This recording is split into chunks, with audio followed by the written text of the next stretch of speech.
Երևանի քաղաքապետարանի հերթական գործակարգավարական խորհրդակցության ժամանակ քաղաքապետ Տիգրան Ավինյանը հայտարարել է, որ կոյուղիների խնդիրների հետևանքների հետ կապված ինֆորմացիայի խեղաթյուրում կա, ինչը հատուկ է արվում։ Ըստ Ավինյանի, կոյուղիների համակարգը քաղաքապետարանի պատասխանատվության տիրույթում չէ։ Պետական գույք է դա, ենթադրումը մի մասն էլ հանձնված չէ Վիոլիա ջրին, եւ ստացվում է այնպես, որ մենք ունենք քաղաքում մի ենթակառուցվածք, որն ուղիղ մեր ենթակայության տակ չի, աննկարագրելի չափով մաշված է, ասել է նա եւ հավելել, որ պատասխանատվության հարցը պետք է օրենքով ամրագրել։ 560 վթար շաբաթվա մեջ։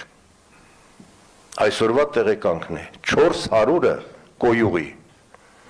Այսպիսի ցուցանիշ չունի ոչ մի մատակարար։ 92 վթար գրանցվել է պլանային անջատումով եւ վթարայինով։ Հետընկերության դաշտում 6-ը պլանային եւ վթարային միասին գազի մոտ։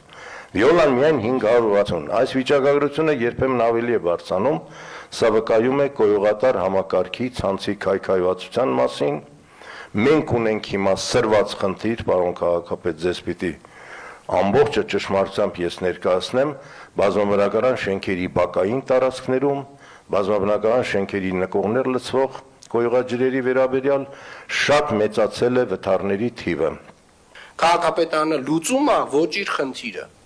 Հիմա եկեք հասկանանք լավ ով են այդ մարդիկ, ով է այդ պատասխանատու օղակը, ասենք պատասխանատու օղակ, սա քո գործն է, գնա արա։ Որովհետև անընդհատ լավ 1 2 1 2 3 4 5 6 քաղաքապետարն է, քաղաքապետարն են։ Վերջը ասելու ենք մենք չենք, Ժորժ ջան, այս մարդն է, այս չինովնիկն է։ Նստած է իրան տենց էշի տեղա դրել, ասում է քանի քաղաքապետարանին մեղադրում են, դա էլի։ Մարաղը մտած հենց ինքը չի երևում։ Հետո լավ։